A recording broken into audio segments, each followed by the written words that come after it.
What's going on, guys? Oh boy, does it feel so nice to be back with the correct camera and the correct microphone and here to do everything correct. Do we have all the stuff? I got some eye drops, I got some chapstick, I've got 3 beverages in front of me, including 2 that I've already finished one of those days. But yeah, thank you so much, guys. The title should give you a clear indication as to exactly what's going on, but those of you who are unsure why I'm here on a Monday, what's actually going on is we are doing a reshoot of last night's episode. We had some technical issues last night, and there is an episode out. If you want to go watch that, you can. It's only going to be available until tomorrow morning. I've decided I don't want to leave it online just because it doesn't match up with the other content. But anyone who wants to go watch it, I'll give you one last night to watch it before we pull it down. Because obviously there's going to be some differences between last night's and tonight's. And then this might be the last time you guys see me with a mustache. I'm ready to chop this bad boy off. I'm not a huge fan of the whole Movember movement anymore. I'm all about the movement, but the company, the ones behind it, not so much. So it's going to be time to hack that bad boy off. And Mr. Exquisite, this technically does count as your 10th show in a row. I'll go ahead and I'll give you credit on that one. Okay. I was actually going to make that joke. You beat me to it. It's good to see that we're on the same mindset, though. That is pretty funny. John Gabriel, it's going good, buddy. We're just doing a reshoot tonight. Happy to see you in. If you haven't seen our shows previously, I know some people are going to be here for the first time because I posted it to my timeline, and I never do that. And there's a bunch of people from my old hometown, Fresno, who don't really know what I do, and for some reason I don't know what it is. It's kind of hard to watch somebody's content that you know personally if you don't really engage with the content. So I get why some people don't watch me. That makes sense. I'm cleaning my chapstick, if you're wondering what I'm doing off screen here. But yeah, I get that. But hello to the new faces out there, and we got some favorites as always. We're an admin shy tonight. Pam decided to go spend time with her family. I guess her real family here doesn't matter to her, so she's off with her other family.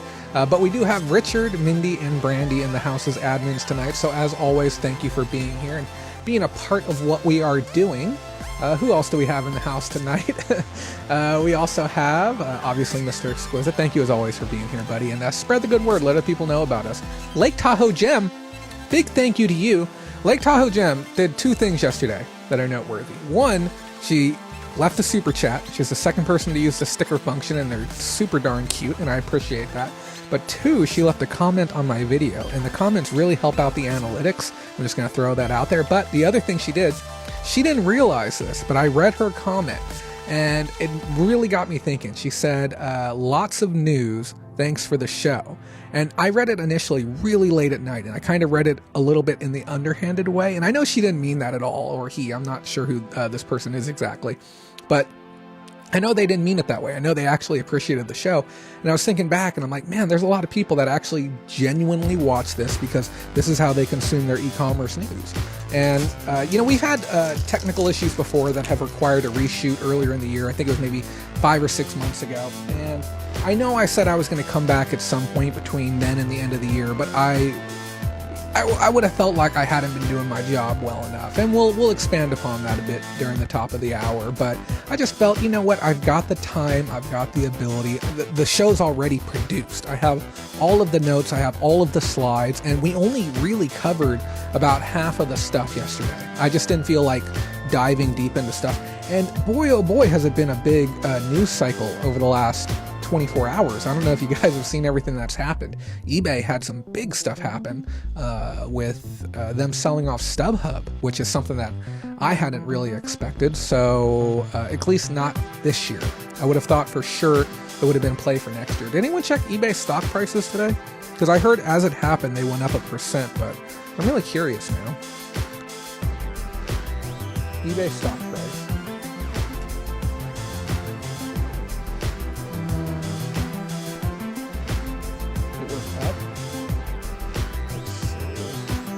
See, my thing is, I get that the company has more money, and that it should be up for, man, they're only up, what is it? It says 73 cents? Hold on, let me look at the 5-day. Okay, so when they had their announcement, it looks like on the 25th is when we saw, yeah, that was today. Yeah, I don't know. It doesn't really inspire me that much. I bet you we're going to see a lot of down tracing over the next, I don't know. Well, you know, they did that they did on a Monday. I expect some down tracing by Friday. I just don't think it's going to be enough to really inspire investors or shareholders to come to the table, because as far as I'm concerned, StubHub was one of the most valuable pieces of the eBay empire. And I know that it was, you know, it's a spin-off brand, but it had the ability to scale so much further. Yeah, I wonder how Elliott Management's share price is doing.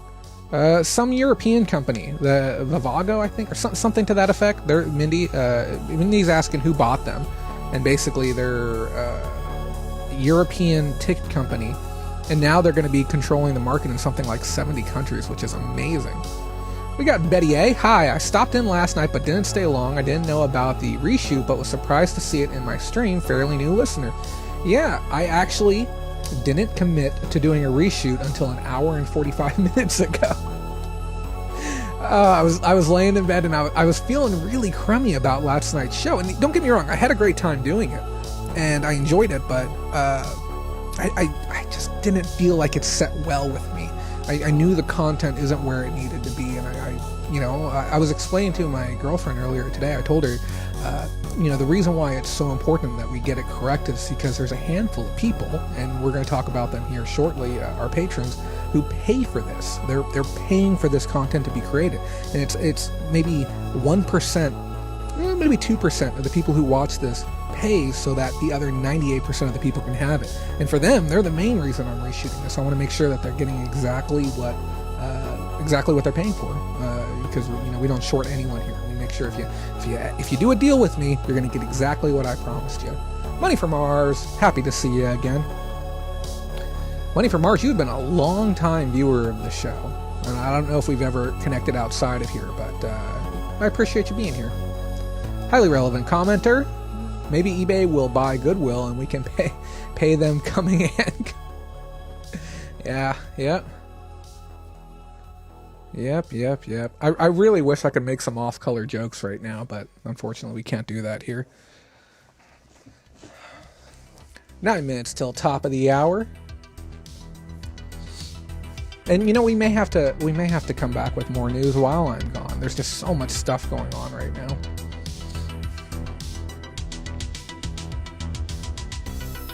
I mean, they really do get us in so many different ways. It's shocking how much money I save selling stuff on Mercari. There's certain things where I know they don't have to go to Mercari. I could run them on eBay and I'd be fine. Give me 1 second, I gotta blow my nose.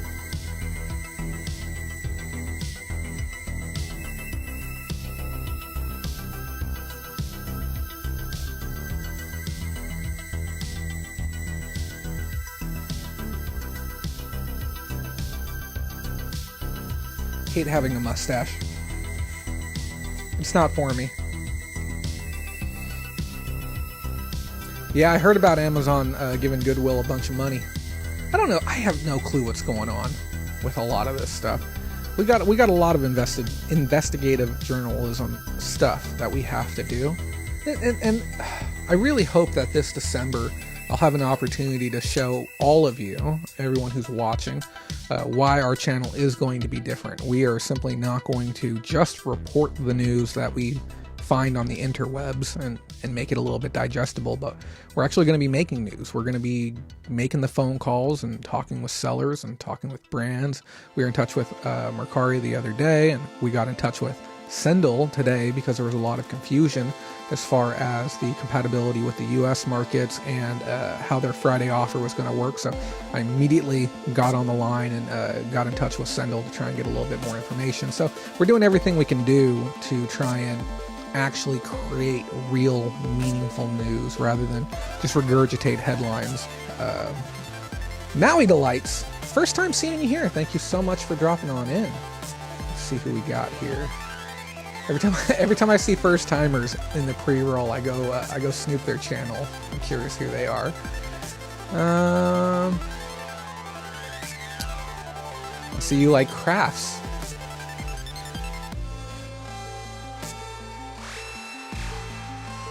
Good stuff. Welcome to the channel. Fat Girl Sewing, thank you as always for being here. I appreciate you dropping in.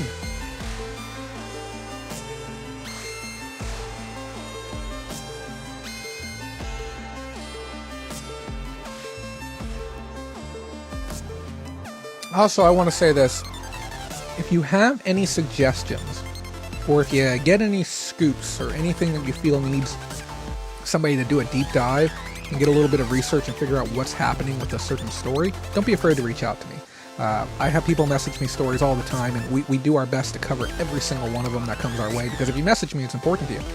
We actually had a story land on our desk 2 days ago regarding the government potentially restricting the sale of over 300 different types of vitamins and supplements online and even in person. So if all of this happens, it can change the e-commerce climate in a drastic way for those who are seeking out those types of products. John Gabriel asked, how do you hear about all the stories? I scour the internet.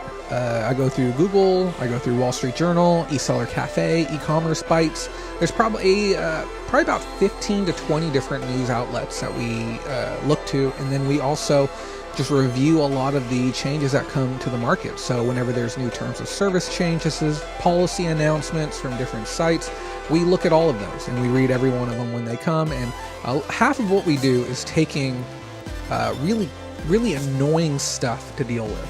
So let's say, the next eBay seller update comes out, and it's just flippin' annoying to sit there and read through what can be 15 to 20 pages. I get paid, fortunately, by a handful of you to be able to sit there and read through all of it, and then I create these pretty slides and I make it very digestible, and I only bring you the important bits. And I'll tell you, this is going to be meaningless, don't worry about this, but this can change your store forever, pay attention to this. And I just try and sift through that data. And then other times, we actually send out emails and we pick up the phone and we make phone calls and we get in touch with the people and we ask questions. And just like any other news entity, which I hope someday I can say that and somebody will take me seriously, but just like any other news entity, we ask questions and we expect answers. And certain brands, we told Mercari, we said, hey, we tried contacting your press department and they're not responding. And they, I had a customer service person give me a response, and, we told them, we in the future will say you've declined to give a response regarding our question. And that's only going to make you look bad. It's only going to state that when, hundreds of people want to know why you changed your shipping options in the middle of November, right in the heart of when everyone's working on their packages, we have to tell them that you didn't care enough to give somebody who asked you a very direct question to be able to pass that information along to the masses. You didn't care enough to tell us. And, we had another entity reach out to us too. And, we tell people all the time, like, we want to hear from these brands. If Mercari wants to come on, we don't charge for that. We don't want affiliate links. We don't want revenue from that. We don't want promotional dollars. If you're an entity who wants to come on, who can help the people that we're working with, and you can give us some transparency, well, why are we going to charge you for that? That's exactly what we want. So let's see. OMG, vitamins have ties to Russians now. Wow. Before you know it, people are going to say that this show has ties to Russia. I can see it already. GMO is China trying to weaken USA through diet. Wow. That's what I thought, Mindy. I was just making a parody of our government on the left side. Yeah. Yep. Yeah, if we go any more left, we're just going to fall right off the face of the earth. It's going to be bad. Who's that new guy? Bloomberg? Coming out of nowhere?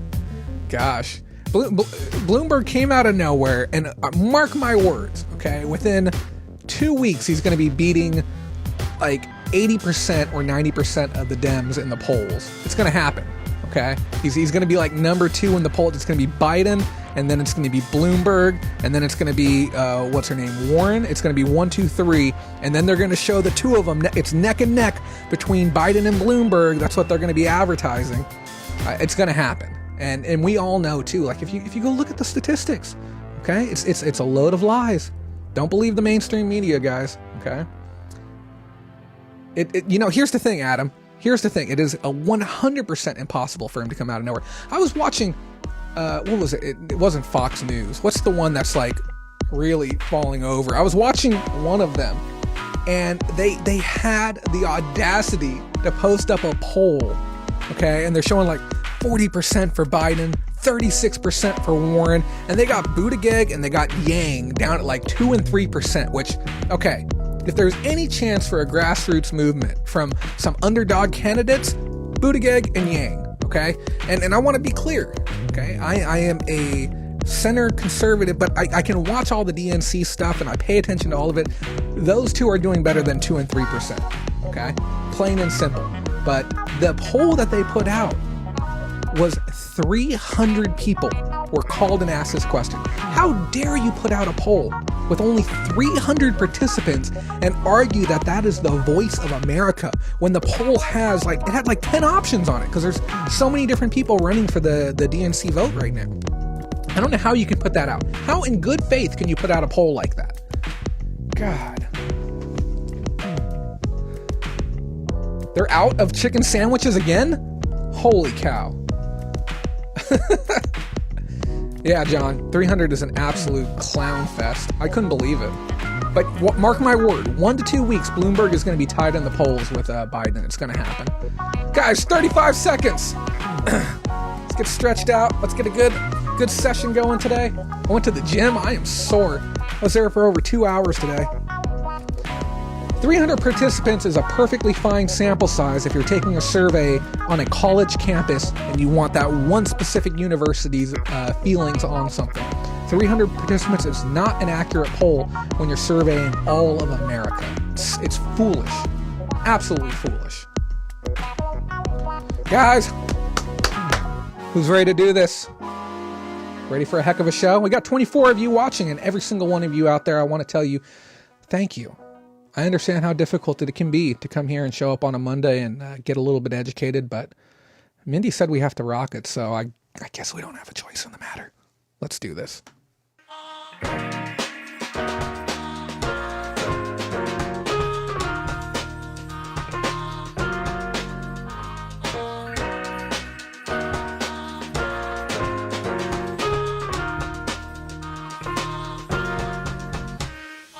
What is going on, guys? This is Jay Kraft with the Facebook group Bolo Roundup Pickers Lounge, and I'm coming at you live again from beautiful Bakersfield, California. Today is November 25th, and it is a Monday.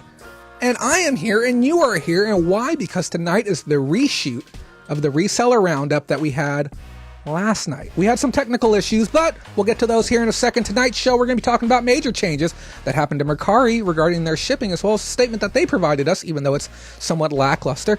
Tonight, unlike last night, we're going to be diving into the PayPal and Honey deal that happened and why I think it's an interesting one and, frankly, a play that eBay missed out on. And we're going to have some final updates regarding the eBay glitches that have been affecting sellers, specifically in the fashion category, over the last about a month or so now, and what you need to know about them. So before we get diving into everything, I want to give everyone a reminder. Last week's show was an important one as well. We talked about Nike separating from Amazon. We talked about USPS rates adjustments. We talked about changes to perfume and unisex clothing. And then we also talked about eBay's article on navigating the retail storm. If you watch nothing from last week's show except for that one bit, I do recommend going back and watching it. I read through that letter or that post that was put up on the eBay for news page that they have, and it was a really, really good article. But we tore through it, we read it line for line, and gave a little bit of extra color on it, and it's a good little listen. So thank you to everyone who is here tonight. We got 24 of you in the audience now. Last night we ran into some big technical issues. Now we went ahead and ran a show last night anyways. That's just something that we do. Give me 1 second, I got to resize some windows. But when we did it off a cell phone. And obviously the quality isn't there, the sound, the video, yada, yada, yada. And as always, when there's technical issues, I got a little bit frazzled and I didn't feel like doing a full and robust show. But tonight you are in luck. You are going to get the full Sunday night experience. And I know there's a handful of you out there that never get to watch the show live because you're working. So those of you who are here for the first time, I am very, very happy to have you.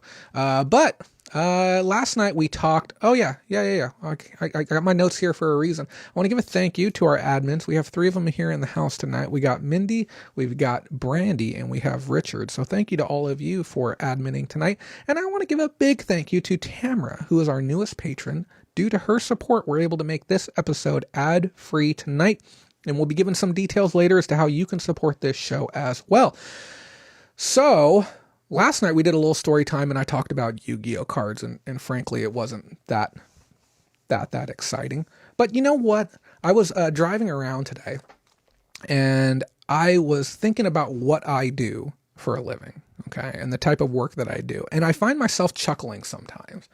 And I don't live this grandiose life. You guys saw last night. Last night's episode is going to be deleted at midnight tonight. Okay, so if you want to see it after this one, you can. But after that, it's going to be gone forever. It isn't cohesive with everything else we have on the channel. And unlike last time, I'm giving everyone an opportunity to actually watch it before it's gone for good. So, I'm sorry, I had a phone call going in. I was losing my train of thought there. Oh yeah, I find myself a little bit giddy at times, and I don't live in some ivory castle. You guys saw my house last night when I was walking around. I showcased the pop collection that I have going in the living room. It's part of a large buy that I did, a $4,300 purchase that I made to be able to flip for a profit. We haven't talked about it on air yet because I'm working on putting together a video for it. And then you guys saw my warehouse and my photo station, and my photo station's made of cardboard. Okay. I'm not living this wild, crazy life, but I'm living a life that I really enjoy a lot, like a whole lot. And I was being driven back from the car shop. My car is back in the shop again. It's the fourth time in the last 60 days trying to fix one simple problem. But we were driving around. I just started chuckling and started laughing. And my girlfriend, she asked me, she's like, well, what's going on? What's so funny? I'm like, I just can't believe this is my life. And she said, what do you mean? I'm like, I just can't believe it. I would have never thought. You know, I had a hard upbringing, and I know we all have had challenges in our past, but I was standing in the shop, the pop shop, a couple of nights ago, and I was looking at the mirror at myself, and over my shoulder, I could see all the toys behind me, and I was really trying to imagine what I would tell my 10 year ago self about right then. Because I remember where I was when I was at 24. I was really struggling in life. I was sharing an apartment, working one shitty job to the next, and just trying to make ends meet. And now I'm in a really good position because of reselling, and I get to decide how much I'm worth every hour. I get to decide when I work and the types of projects that I do, and how I go about resolving my own problems. And I don't have anyone to report to at all, and I am healthy, and I am living in a cool city, and I know great people, and I get this wonderful opportunity to be on air and talk with people who enjoy hearing me talk and come here and learn some news. It's really, really nice and really satisfying. So it's just a nice experience that I had, just kind of taking a step back and soaking everything in. And I hope that during this busy season, during this holiday, during this Q4, all of you take just a moment, okay? Ride as a passenger in a car. I haven't done that in years, okay? I'm always the driver. Daniel doesn't drive. That's a secret. He does not know how to drive.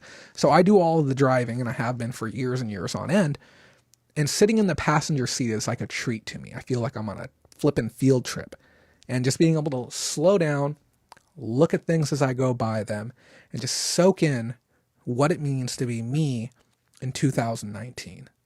And I hope a lot of you out there get that wonderful experience of almost like a calm because things are working. Now, if they're not working for you and things aren't exactly where you want them, I can promise you financial freedom will make everything just a little bit easier. And some of the tips and tricks and things that we talk about here on air, I do hope that you make your 2020 a very strong, financially solid 2020. And if you need help and you have questions, please do not be afraid to ask. Come join one of our groups. Reach out to me directly. Last week, I said on air, anyone who needs help, whether you have money or not, if you need help, send us a message. And a handful of you did. And what did I do? I did exactly as I promised. I called you on my personal cell phone number and we talked. And it was a wonderful experience to get to talk to some of you and meet brand new people and learn about your stores, and frankly gave out a handful of critiques.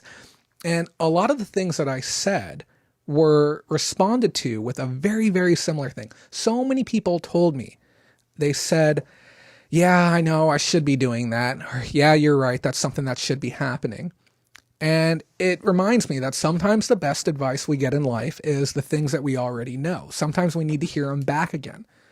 If you've ever mentored a friend who's in a shitty relationship and you give them some advice, and then 2 months later you're going through the exact same problem and you hear those same words being said back to you again. Okay? Don't be afraid of a little bit of critique. And honestly, mainly guys, I'm talking to a lot of you guys out there, and women aren't as stubborn when it comes to asking for help. Okay? Especially with money, things of money. Guys, please don't be stubborn. Okay? If you need any help, I'll give you my time. I'm going to have time this month. If you want a half hour on the phone with me to talk with me about the health of your store, even your personal happiness and well-being and things you can do, don't be afraid to call me, okay? Or reach out to me, and I'll make sure we get you on the phone and we see what we can do for you. So I'd love to be able to. Let me take a look at some of these comments, and we're going to tear into the news. Thank you for hearing my 2 cents on all of that. In case this is a double, I don't see the message. I sent it. I meant last night's comment in most best way. I am grateful that you keep up with the changes and rules on different platforms. Thank you, Lake Tahoe Jim. I appreciate that. Those of you who don't know, she donated, or he or she, I'm still unfamiliar whom they are. Lake Tahoe Jim donated $5 last night, and again $5 tonight. We have a running total. We're trying to get to $100. We got $20 last night. We got 5 so far tonight. If we reach $100, we're going to do a Christmas Eve special. Okay, and I'm not going to tell you guys what the special is. You're going to have to trust me that it's worth it. But if you want to make it happen on Christmas Eve, or, maybe you just want some extra company on the holidays, and I don't want to get sad on anyone, but I'll be solo this year on Christmas Eve. If you'd like to join me and be a part of that, I'd be happy to have you. Mindy says he's easier to watch and listen to over that dumb eBay speak. Yeah, I'm actually fluent in translating eBay gibberish into human words. It's amazing. And yes, layman terms, if I read all the new news, I would get a headache. Now with YouTube, we can have fun selling and hopefully be successful from your help. That's the whole reason I'm here. I'm going to be honest with you. I simply want to get paid enough to be able to help everyone who needs help. I don't even want more than that. Okay. That's the thing about it. I want to be able to have a comfortable existence helping other people. Anything beyond that, we'll donate 100% of it. Okay. I know exactly how much we need, and we can talk about that more if we ever get close. We're not even at $1,000 a month, and our expenses are certainly beyond that. John Gabriel, $3 super chat. Thank you so much for that. Please don't be afraid to attach a message to those super chats. I do see, oh, you're giving me the fist bump. I like that emoji here, right there, right back for you. Enjoy it. That one's on me. Okay. Even though you spent the $3, that one's on me. And we will get to the news. How about we get to the news right now? We'll bring up this one. Firstly, let's go ahead and give a big thank you to our patrons, the ones who helped make this entire production possible. If you guys see me look down, I'm switching my mouse.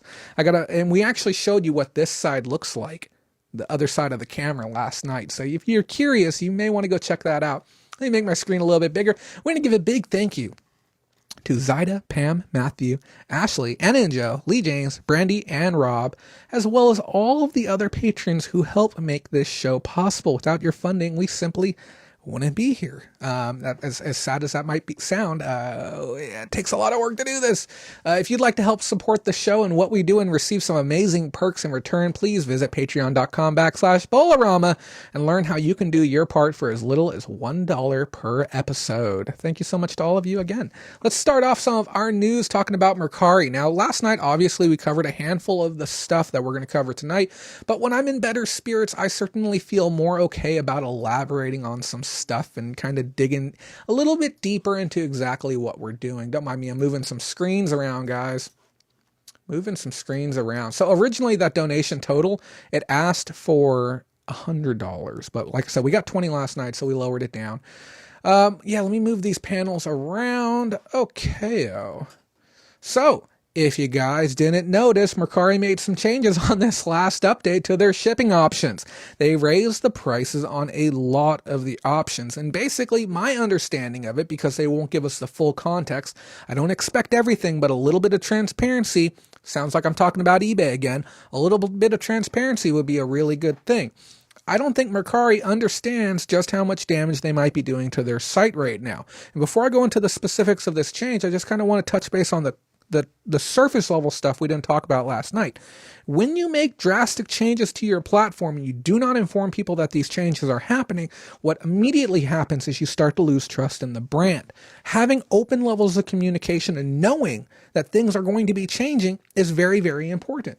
What if I deal in a very heavy product? What if I deal in bars of gold and this is just my industry and I happen to enjoy selling these things on Mercari? What if I've been successfully selling on Mercari for a year and I've been flying bars of gold out, 10 or 20 of them per day, because I understand it's supposed to be a yard sale site, but there are businesses on there, mine, probably yours, and you just made a giant purchase order. Let's say you bought $10,000 worth of product just to be able to keep up with your Q4 demand. And you have your listing going, but you can't run quantity, so you got to put up brand new listings, and your old ones are gone, and you got to put up new ones. And guess what? The item that you are working with that you were historically able to ship for about $8, now I've seen some crazy examples. 10 by 10 by 10 boxes, okay, weighing 20 pounds, have moved from, I've heard, the low teens all the way up to the high 90s, going coast to coast. That is a drastic change. Now, I understand Mercari shouldn't be the only place you do your business, but it's a bad look, because not only are they compromising specific sellers, stores, or their ability to sell. What if you're the shopper, the first-time shopper to the site, you go to buy the item that was recently listed, you go to buy it, and then boom, you get hit with sticker shock. The seller does, and they say, you know what, hey, I'm not even going to sell this item to you. I can't even afford to ship this out. You now have a bad buyer experience and you have a bad seller experience. And what happens when you get jaded sellers on the site? People like me who might not be happy with the shipping options, they run out the door and they start telling other people about it. We saw many posts on Reddit. I had somebody ask me at the top of the hour, where do we get our information from? We also go to Reddit because we want to get a pulse on what's important to people. Not what I think is important, but what everyone else is worried about as well. A commenter from Reddit said, as someone who has sold on eBay for a long time, I can say for sure it's super flipping hard to know how much a finished package is going to weigh. And what he's referring to is the fact that Mercari is requesting now for those who are using their labels to provide the shipping information beforehand. Okay, so you have to put in the length, width, dimensions of the box, the weight of the box, and you have to upload that information as you create it. Because on the back end, when they go to generate that label after, you have to have all of that information ready to go. Now, Mercari was dealing with tons of customer service issues already, and I've noticed this from the way that they try and run through customers as quickly as possible. People requesting to adjust their shipping labels, as well as people asking, how do I add additional shipping or add additional weight to a label that's already been created for me? And it's just been draining their resources. So from a logistics standpoint, I understand what they're doing. But the problem is, this kind of reminds me of another company that used to start out with very, very basic rules for listing.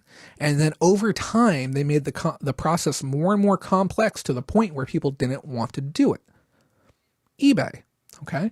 I don't want to list on eBay anymore because it takes so freaking long to do it, because of all of the presets that they have, all of the information that they're asking for. It is excessive, to say the least. And now sellers are seeing the same type of friction with Mercari. The comment continues on, packaging can weigh anywhere from 2 ounces to over a pound for bigger items. How the heck am I supposed to be able to give an exact number without packing up everything ahead of time and weighing it? Many complaints about the time to list. And that's the thing about it, okay? A lot of people who are coming to Mercari simply aren't seasoned shippers, okay? I could hand this can of soda to, 100 Mercari sellers. And I'd probably say maybe 2 or 3 of them off the top of their head are going to know I can fit that in a 6x4x4 and probably send it first class if I keep my shipping materials down. Okay. And maybe some of you eBay sellers out there might not know that off the top of your head either, but just the ability to be able to understand basic shipping concepts is something that's going to elude a lot of Mercari sellers. So if you're here for the first time watching my show because you want some details about shipping, what I'm going to suggest for you is get really sharp with shipping. We have a video that's been created on the topic of cubic shipping, so that way you can understand how what we call dimensional weight actually works. And then we also are going to be producing videos on packing efficiency and stuff like that here to the future. But get sharp with it. If you want to reduce your list time as well, I recommend using using your own labels, doing it by your own label, and then doing the process afterwards. If you don't want to sign up for a site like Pirate Ship, you can go to paypal.com/MOS. That's Mary Oscar Sam.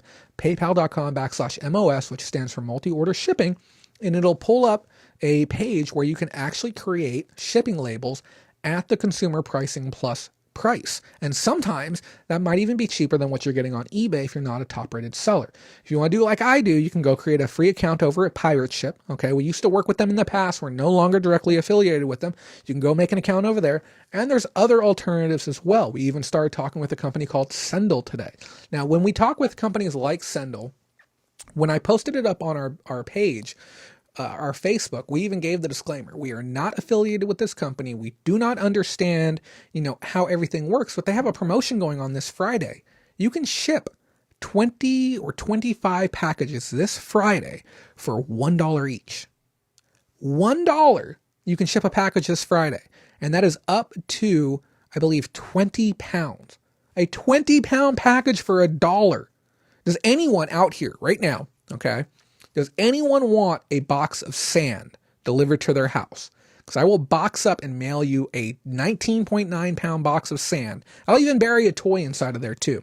And I'll ship it out to your house just for the experience to be able to ship it for $1. Okay. I think that it's a brilliant play on their part to try and acquire new customers, but I'm not sure about the retention rates. It's no different than when GameStop was giving out free Xbox 360s over the last 2 years. Yes, I'm talking about you, the people who went in there and bought an Xbox 360 but haven't gone back to the store since. Yeah. So sometimes when we have these low-cost leaders, okay, you even see grocery stores do this too. Low cost, they call it low cost loser even, where they'll have an item at half price. My gas station, we have a brand new 7-Eleven that opened about a half a mile away. They were doing gas, which is going to sound stupid for anyone who doesn't live in California, for $2.75 a gallon. There was a line down the street for people to be able to fill up at $2.75 a gallon because it's normally $3.75 a gallon. So they were doing the low cost thing, get brand new customers in, show them the new store. I got a coupon in the mail for a free slice of pizza and a free hot dog. Okay. So, sometimes you lose a little bit, you gain some new customers. So there are some fantastic shipping alternatives out there, but being familiar with shipping and knowing how to look at an item and say, okay, you know what? This could be a box and a bag. And if you don't know what that is, you need to get familiar with shipping. Okay. If you'd like to have a one-on-one consultation with me about how you can become a better shipper, we do have private classes available for that. Please don't be afraid to reach out to us, but we will be producing a video hopefully this December, but we have a lot of videos in the backlog already, including this one, which we're going to hopefully get done by tonight. But yes, understanding how this works will also reduce your shipping time, reduce your listing time as well. Now, we reached out to Mercari, and like I said, they gave us a very, very canned, very, very poor statement. And I do hope for their sake that this is the last time that I have a poor experience with them. But they said, "Hi, John," which is my legal name, by the way, but I go by Jay. "Thanks for your interest in our new shipping changes. We have changed our shipping options to ensure that our sellers have the tools that they need to select the correct shipping label for their package. You can learn more about it here in our help," and then they provided a link. While I can't go into specifics as to the timing of these changes, you can rest assured that we are collecting feedback from our sellers and we'll keep these in mind when considering any updates we make in the future. Keep an eye out for new features and improvements with every new release. Thank you for using Mercari. Kirsten. That's not a real name, by the way. Kristen is a real name. Kirsten, I don't agree with. What's up, couple of pickers? Happy to have you back. We're doing a reshoot. We had some issues last night. See, look, we got a Kristen Springer in the audience. I believe Kristen gave us a $3 super chat 2 weeks ago. Thanks for tuning back in again. And congrats on you for catching it live. So that's the response from Mercari. Like I said, it basically seems as if though they're getting away from their loss leader model or they had an exclusive USPS deal, which we have seen brands be able to strike these exclusive deals before with USPS based on the types of items that they're sending. You can even look at, what is it, Posh? Posh has the ability where you can bundle up a bunch of stuff and you can do up to 5 pounds for about $6.79 right now.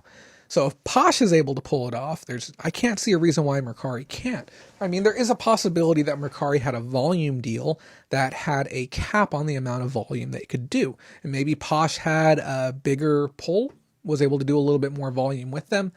Hard to say. And I do hope to be able to get more information for that here soon. But if we don't, that's our hands will be tied. But we're going to try. We're going to try and dig a little bit deeper and see what else we can find. What do we got up next? We are going to be talking about, sorry guys, my slides. We're going to be talking about the eBay glitches. Now, like I said before, we did cover some of this last night. Freedom is in fact beautiful, 100%. I think she might not be live right now, but we'll see. Slide 2, eBay glitches are at it again. October 15th, eBay changed how the fashion category worked. Basically, they added in some new fields. They removed some other fields. And we had seen changes like this happen before with the home and garden, with the electronic. We saw that happen earlier in the year. It didn't seem like we had too many issues. We do have Pam in the audience. Just got back from the airport. Welcome back to your real family, Pam. We're happy to have you back. Now, basically, eBay has kind of changed some of the way that these fields are working. We talked last week regarding how the does not apply field for UPC is actually screwing with your ability to show up within search, not just search within eBay, whether it be organic or paid, but it's also screwing up search on Google. And those of you who don't know, eBay does spend large amounts of money to ensure that our listings rank on Google, basically show up somewhere near the top, so we have a higher likelihood of our items selling. Why would they do that? Well, they take our fees, they take probably 1 to 3% of our fees, they pay it straight to Google and say, hey, move this item up, make people see this item within Google for the offshoot chance that somebody will actually buy said item. The more people that buy said item, if you have a quantity listing, the higher the natural organic rank is going to get on it, and the more willing that eBay is willing to spend money on it. Good listings, good items, good sell-through, and a good customer experience is going to ensure that your item really starts to take off. Well, regarding this, the eBay has a final statement. It's not an official statement for us particularly, but it's a statement that they put out on one of their press releases saying, we'd like to thank you for your patience and understanding as we resolve the final issue from the 15th of October category and item specific update. We apologize for the frustration and disruption caused to sellers. For the moment your experience was disrupted, we've listened to your feedback and worked to quickly address the issue. Now, this issue has been persistent for over 30 days now. We're talking about missing product identifiers. We're talking about the does not apply glitch. As of right now, if you have items that have does not apply on them, you should change those to blank when possible. Not every category has this, but if you have any clothing on eBay that you're interested in selling during Q4 and you don't want to wait for eBay to go through and fix the problem, bring in all of your clothing into the bulk editor and change out for UPC to does not, or take the does not apply and move it to blank. Okay, because a blank one is how Google wants to see these listings. They don't want to see does not apply because does not apply is not an applicable value for Google. They can't do anything with does not apply. Does not apply speaks to eBay. Blank, okay, or no value speaks to both eBay and Google. And that's why this change needs to happen. So we have a few last updates regarding the final status on this. They said, here's a list of problems eBay says that are fixed as of now. The first one being left-hand navigation filters. Left-hand navigation filters are now working again and the issue is fully resolved. Theoretically, I said this last night, 48 hours ago I tried to do it. It did not work. Missing values, eBay is continuing to copy the additional item specifics sellers previously provided in the required item specifics field. The company expects the transfers to be completed in the coming weeks. So basically the information is somewhere. It's not done. Now they said it's going to be completed and they've even put it on this list of things that are completed, but we'll see. Monitor the situation closely for sure.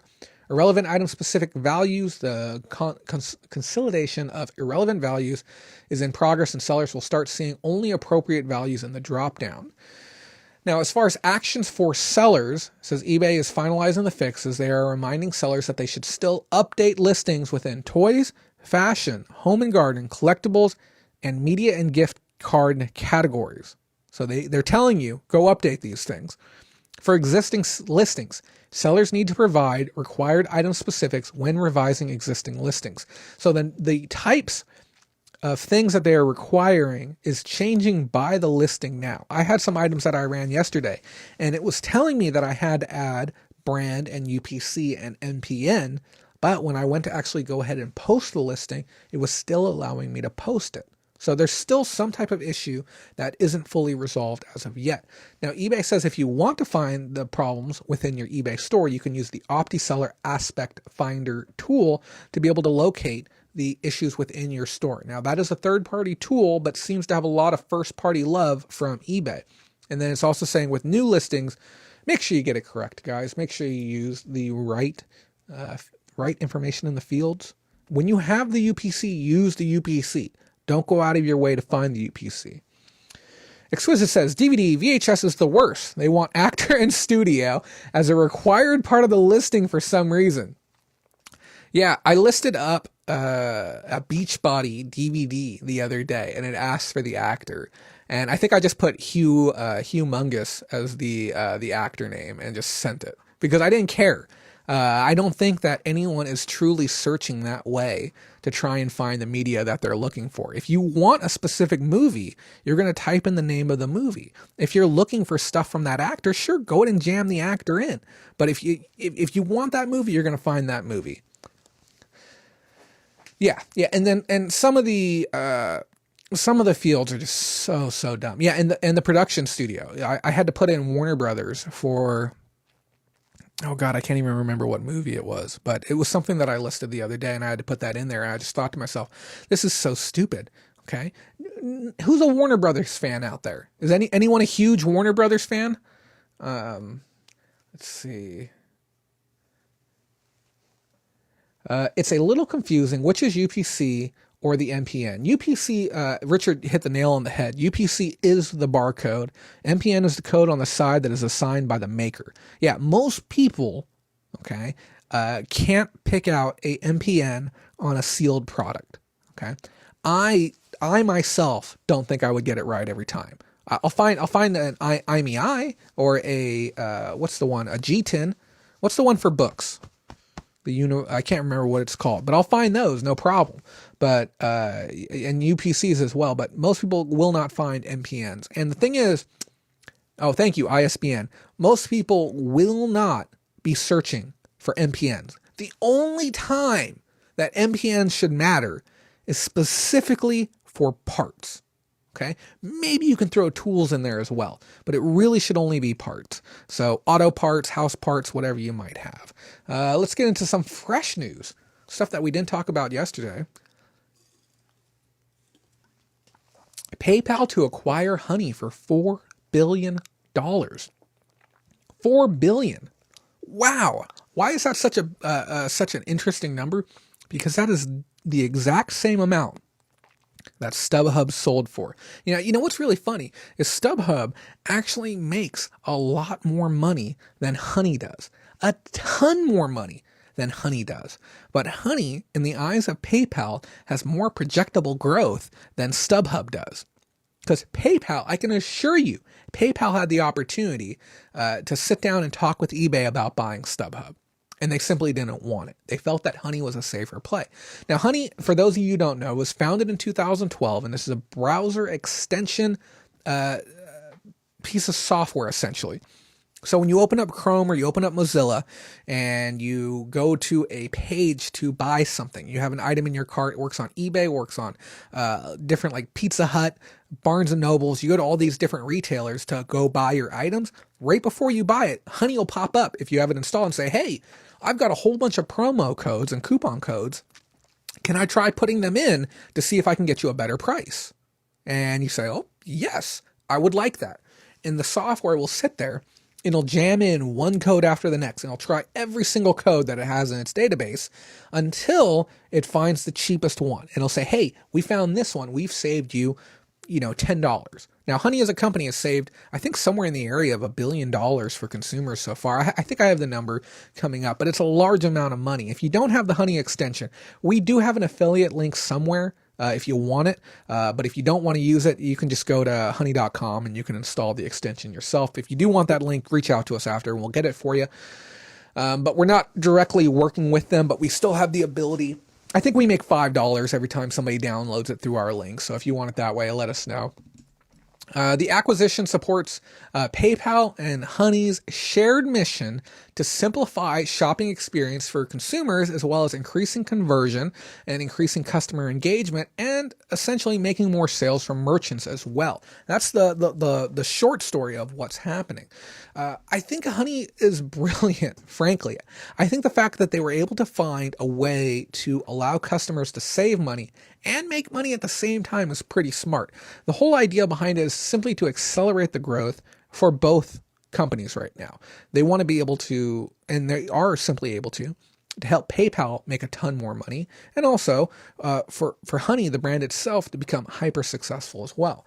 Like I said, $4 million is a ton of money to be able to spend, and trying to understand why that money was worth spending for them is a bit of a complex one, because we have to understand, not only are we responsible to eBay and Mercari and Amazon and whatever sites that we choose to work with, a lot of us are responsible to PayPal as well. When we see our fees going up, we kind of want to know why. When we see that they're not going to be giving back all of the money on refunded orders, they're only going to be giving back half of it, only one direction. I want to know why. Where is this money going? It's going to mergers and acquisitions, and it's going for company growth. And those of you who don't know, PayPal is one of the most profitable companies in the world right now based on the amount of money they spend and the amount of money that they earn each year. It's disgusting how much they make. And frankly, if anyone's going to give Amazon a run for their money, as far as revenue is concerned, it's a company like PayPal making it happen. Now, with this, the big opportune play for PayPal is to be able to introduce Honey to its entire user base. Between PayPal and Venmo, they're one and the same, they have 275 million customers, okay? Even if they were able to get just a fraction of those people, a couple of percent of them to start using Honey, it could mean millions and millions of additional revenue. But yeah, basically increasing the reach and providing a better experience to the customer. And I find it a little bit funny when I was reading some of the news regarding this, talking about making the shopping experience a more seamless and cohesive one.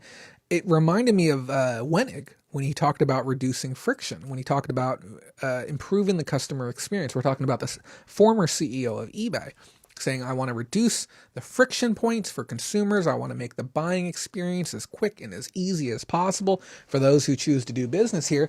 And along comes PayPal, and they're like, hey, cool story, bro. I enjoy what you're doing over there, but we're going to make it even better over here. And that's what's happening now.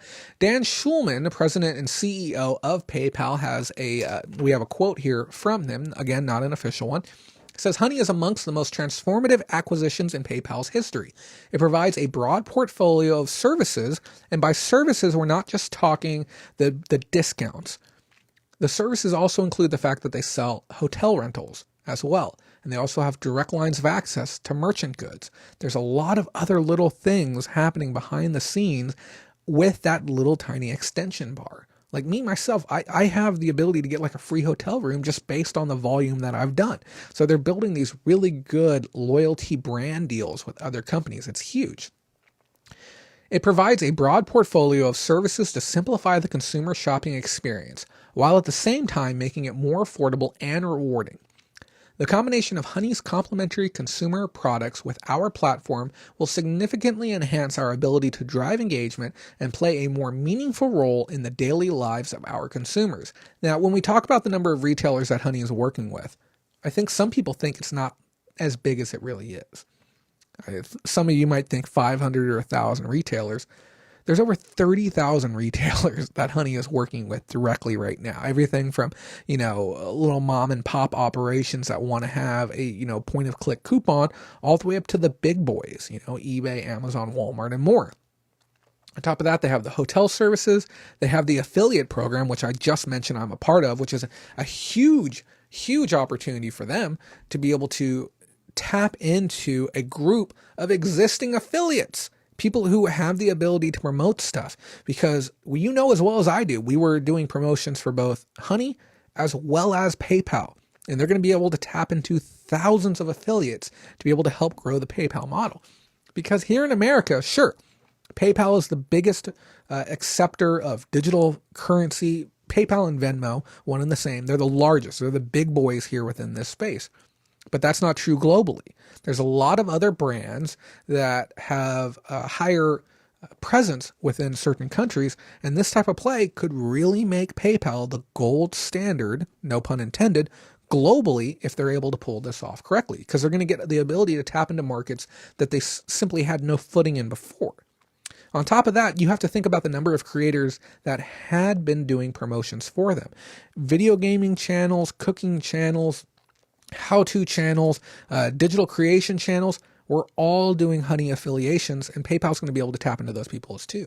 It said the user's data, which contains the buying habits of somewhere in the area of 17 million users. That's how many Honey users that they had in-house. Okay, I personally believe that Honey wasn't fully tapping into the potential of that, and I get why they didn't.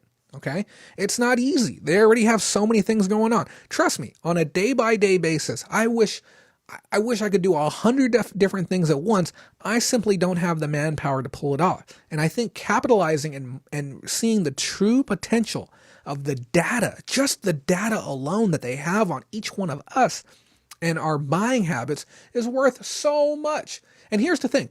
I don't mind being served ads, okay? I only mind when you don't serve me good ads. If you serve me an ad for a highly relevant product, something that I actually want to own.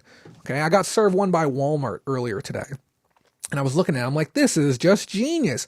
I want one of these. Here, I'll pull it up for you right now. Look at this thing.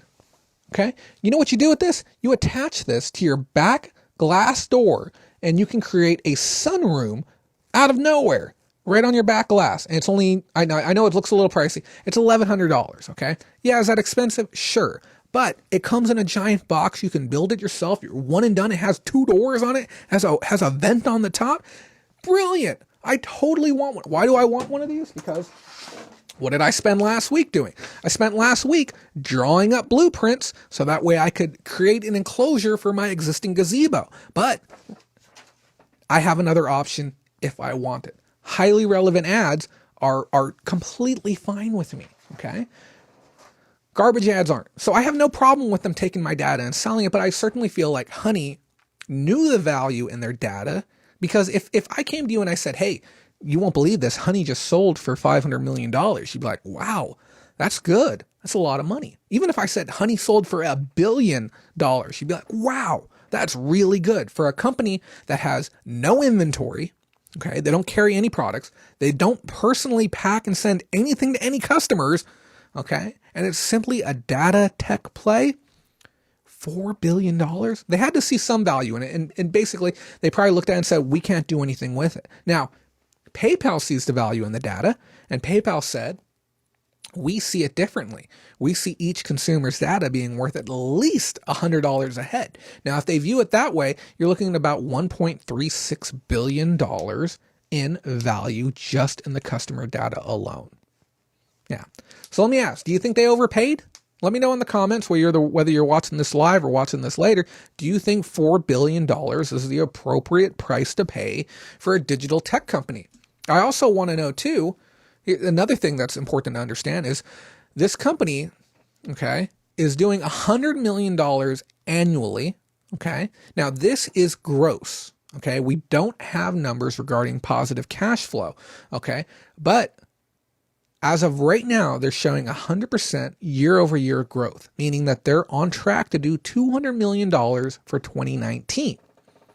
So they are paying what a whopping 20x multiple on gross sales, not even net. So if they spent $200 million and they only made like a $10 million profit, 20 million, 40 million, even 50 million, let's say it's 100 million, you'd be looking at a minimum of 40 years without any scaling. Most companies, okay, and anyone here has watched Shark Tank and they talk about multiples, they're talking about free cash flow, the amount of extra money left at the end of the year. So if you have a company that has $10 million extra each year and you come to the table and you say, hey, I want 4 times free cash flow. You want to give your company an evaluation of being worth, at least $40 million when you try and determine how much money you're willing to give them as your investment. Okay. To pay this much is a bit shocking. PayPal must have some very, very big plans as far as what they're going to do, because $4 billion could have bought you a StubHub. Okay. And I personally think I would have taken the StubHub. at least as a safety play, because StubHub is profitable, and it's been profitable every single year. Why not? Let's take a look at some tiny bits. Guys, we got some small bits. We didn't cover these last nights either. Say hello to everyone. Organic Mechanic. Nice shirt. God, that name sounds so familiar. Hello to you, Organic Mechanic. Oh, I know who this is. Hope you are well. And you know what I'm going to do? I'm going to subscribe to your channel just because. But who else do we have in here? I'd use it because the damn mosquitoes here are living on the coast. Oh, yeah, the sunroom. Yeah, no, I definitely want one of those as well. We got to get something like that set up. So in tiny bits, guys, I want to point out we had someone awesome. Her name is Ashley. She made a video on our secondary page. We have a page called the Patron Lounge. For those of you who are supporting the channel, you get access to that page. And we'll explain about that here in just one second. She made this really cool video where she showcased how to do gold testing. 10 karat, 18 karat, 22, 24, as well as platinum and silver. And after I saw that video, I did a little bit of research and I found a company that has these really great kits, and they have them available for about $30. We're going to be partnering up with them to be able to make some of those available for free for some of you come this January. We're going to be doing a big giveaway when we get our new season started up at the beginning of January. So if you're interested in that and interested in learning about that and possibly getting one of these really nice kits, definitely check out our Patreon program as well and reach out to me if you want to learn more about that. On top of that, we're also going to have Richard joining us in January as well. We're going to be doing a follow-up to our previous Mercari video where we talked about some of the learning things that you need to know when you're transitioning from eBay to Mercari. And we're going to reflect back on what our Q4 was like. What type of traction and volume did I have? How was his Q4? As well as some of the new changes that have happened to the platform and things that people need to know. So if you're an active Mercari seller, please make sure you come back in January. Now, with the show, as we take our time off this December, we're going to be making a lot of changes. There's things that I like about what we're doing, and there's things that I simply don't like. We're going to be redoing some of the assets, some of the things around. Now, all of these I've made myself, but I'm going to make new ones. I want to make everything a little bit cleaner. We're going to get rid of this ticker. I built this and I've never really been a big fan of it. We're going to come up with something that just moves a little bit slower, one thing at a time, kind of like you see on TV. So we're going to get that handled. We're going to have new title cards. We're going to rework the intro. We're going to get the music levels set up the way that they need to be set up. We're going to take some big time to make sure some of these things get figured out. And then on top of that, we're going to wrap up and finally get produced some of the videos that we talked about doing. So definitely look forward to our eBay Revealed Part 2, which is going to take a little bit more time to get done, as well as a dedicated shipping video. And then we're also going to do a video on bulk buys. And if you're real lucky, we're going to do a couple in the field videos now that I have somebody to help me do a little bit of the filming. So look forward to that. December is going to be an interesting one. And like I said, we may be here for Christmas Eve. If not, we got this one knocked out, but we will have some content coming out in the meantime. I think that's all of our tiny bits that we have to talk about. Oh yeah. And then we also own bolorama.com now. There's nothing there yet. There's nothing to go see there, but we are going to be loading the site up with training content, as well as a bunch of other little surprises. We're going to have some really cool printable aids to be able to print out to help you do what you're doing. There's going to be ones regarding shipping. There's going to be ones regarding creating your perfect listing, like a little bit of a checklist. We're also going to have printables for those of you who are doing clothing. We're going to have little shorthand things that you can print out and attach to your clothing to be able to keep track of what you have. We're going to have inventory checklist recommendations. We're going to have inventory tracking sheets to be able to manage stuff as it comes and goes, sheets to handle your warehouse walkthroughs to be able to make sure everything is where it needs to be. We're going to have a lot of plus. We're going to have the new email here set up in no time at all. It's going to be j@bolorama.com. Nice and easy to remember, much cleaner than that last one. Kristen Springer says, I started watching live 20 minutes after it started, but don't want to slide into real time. Don't want to miss anything. That is awfully sweet of you. Definitely. When you see this in 20 minutes, hello. Okay, guys, just like last night, we're going to take a look at some pickups because I know that's why some of you are here. Let's take a look at some of the items. Now, I'm going to be a nice guy. We're going to start with the items that I haven't shown you. Okay. And then we're going to look at some of the cooler items that I did show last night. Those of you who don't know, I have a whole bin of items that I didn't even get to last night. So let's crack into, what time is it right? What time? We started at 5? Oh, man, we are making traction tonight. We're going to be done early. Now, you guys know as well as I do, I love me some good plush. And this guy at the swap meet, he was selling giant plush this big with tags for 50 cents. Okay. I don't even care what the brand is. I don't care what the character family is. I don't care who the producer is. I don't care what, the main actor is. This size plush for 50 cents, it's going straight on Mercari. I'll get $15 to $20 all day long. No questions asked. And if I get lucky, I looked at the tag. It does say Toy Factory. Toy Factory is a Crane Machine exclusive, which means you can't buy these in the store. So I could probably even get more. I could probably get the full 20, maybe even $25 for one of these if I choose to take the time to do a little bit of research. Great little guy at 50 cents. And he's clean too. I'm usually not too picky about plush cleanliness because most of them can be cleaned up. I spent like 2 hours cleaning, 10 or 20 plush the other day just to get them ready for sale. A lot of the work that I do, because I understand, we had this guy in the group when we talked about this yesterday. This guy who was putting up posts and talking about his numbers and his items and, all the stuff that he does like that, and how it wasn't really helpful or productive to the discussion because his experiences are very, very unique.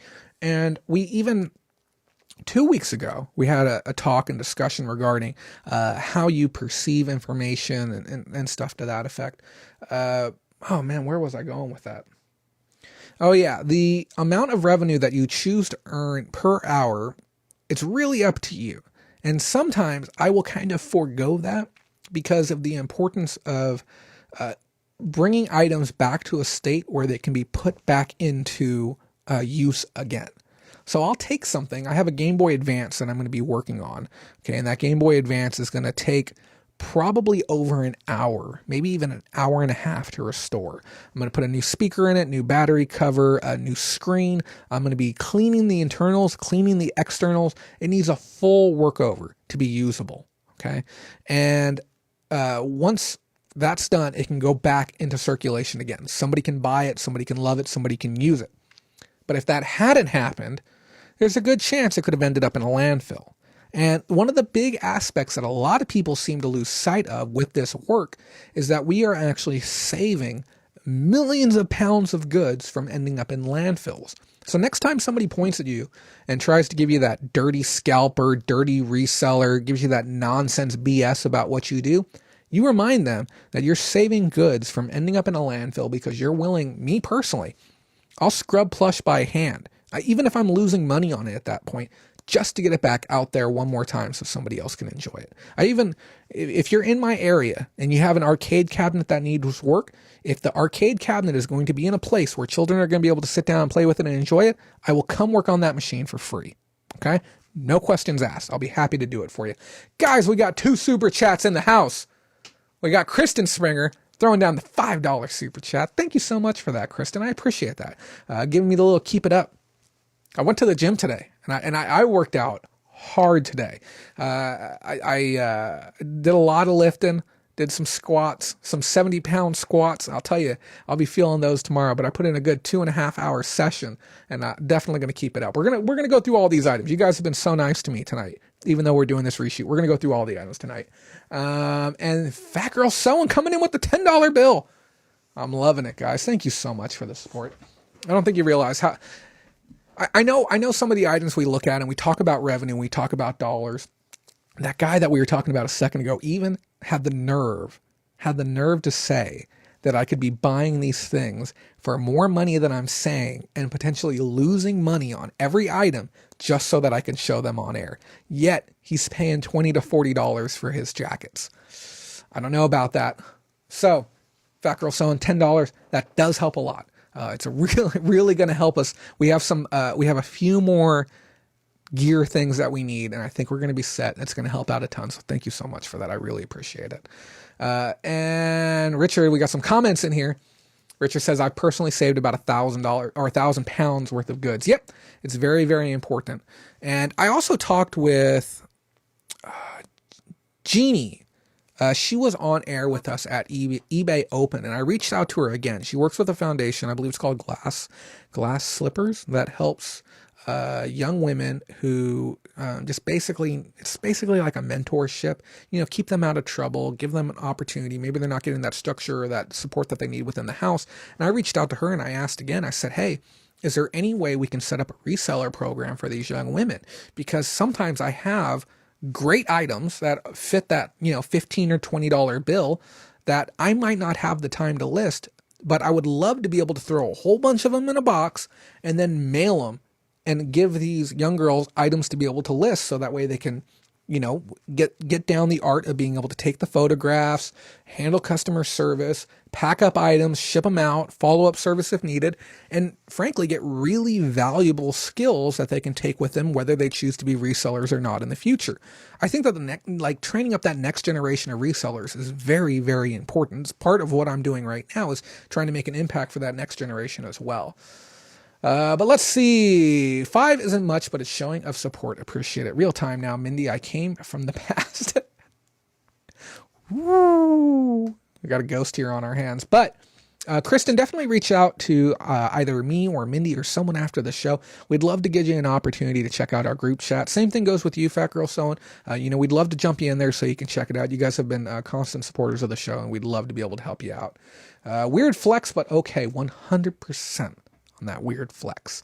Guys, let's take a look at some other items that I got. I got some cool stuff.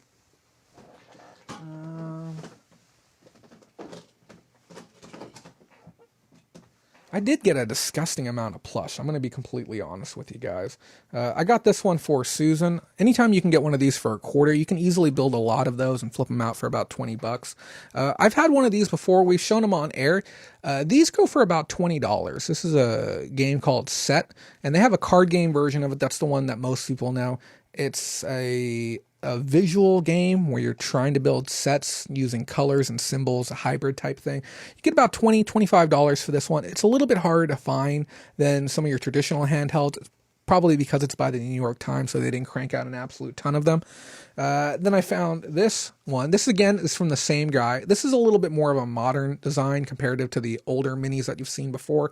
Doesn't have the butt tag. It looks like somebody chopped that bad boy off. But again, what I'm going to start doing, and I haven't talked about this because I don't want you all running away with my idea, and I know Pam's going to steal this idea from me, is every time I start seeing plush like that for 50 cents, I'm just going to keep buying them. I'm just going to scoop them up. And I'm going to wait until I have reasonable character families. So I can say, I've got 5 horses, or I've got like 8 Mickey items, or I've got, 10 Simpsons pieces. And I'm going to put them together into lots, and I'm going to start blowing them out on Mercari. And I'm even thinking quality plush that don't have names. Stuff like this guy, we showed this guy last night, this real goofy ogre looking guy, organic mechanic. This would look great somewhere on like a bookshelf or something of yours. He's just a goofy looking old guy. Okay. Having a whole lot of these, and maybe even doing them by the pound and saying like, hey, you're going to get 10 pounds worth of stuffed animals or whatever it might be, and then packing them up and sending them out that way. Just looking for creative ways to be able to start moving more inventory out the door. And anytime you get an opportunity to mix up what you're doing and make more money and have fun in the process, do it for the cheap, screw it, go for it.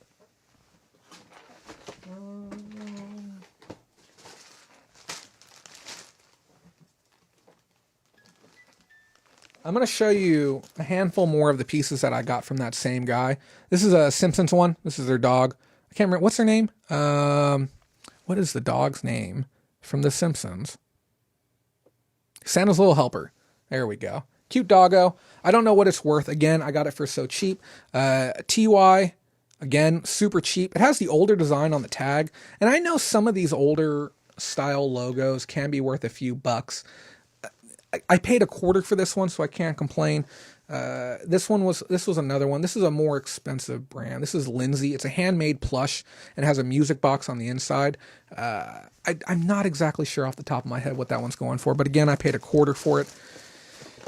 Picked up one of these, undergravel filter. Every now and then, with some of these out of production filters, you can't get this one anymore. I tried looking it up by UPC. I tried scanning it into Amazon. It simply doesn't exist.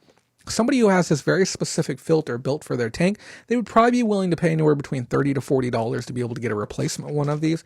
I paid $1.99 for it, so can't complain, and it's a reputable brand. I popped open the side and it appears to be brand new on the inside too. Easy pickup, guys. This is one that I don't know why I've never seen one before, and I am not shocked that it's worth as much as it is. Look at this guy. We got a Mercedes-Benz Bear. Now, this is done by the Harrington Teddy Bear Company. This one has the original tag on it as well, and this is one of the more popular designs as well. The arms and legs have articulation on them. It's a really premium bear. These with the tag go anywhere between $30 to $35 on eBay, and they actually sell. People are actually buying this bear for $30 to $35. Again, another 50 cents in on this one. Anytime you see Mercedes branded stuff, whether you're seeing polos, whether you're seeing car accessories, toys, bags, anything like that, it's certainly worth looking up. You never know what you're going to come across. But if you see something like this with the tag, and then it even has a little side snap button on it as well, these are things that you just want to instinctually just pick up and pay your 50 cents for. Mindy's saying Toyota too. I'm going to agree with that. Anytime you get good, high quality branded merchandise, especially if it's cute, and you can just think in your head, would somebody buy this? Probably. It's worth going ahead and pulling the trigger on it. And this is why I enjoy working with plush, because I've shown you probably $150 worth of plush, and I've only spent $2 to $3 to be able to buy all of it. Okay. Oh, BMW, definitely BMW as well. Thank you for that. And I'm going to throw this out there too. Official Volkswagen gear as well. There's a big following. Volkswagen, Jeep, a lot of the big brands you can do that with. We got a Southwest jet. The only reason I picked this up is because I have the matching UPS one. I'm going to put the two of them together and fly them out the door. I'll get about $20 for the pair of them. Easy money on that one. I picked this one up because I've never seen this brand before. We talked before about buying puzzles. Remember when we had this talk?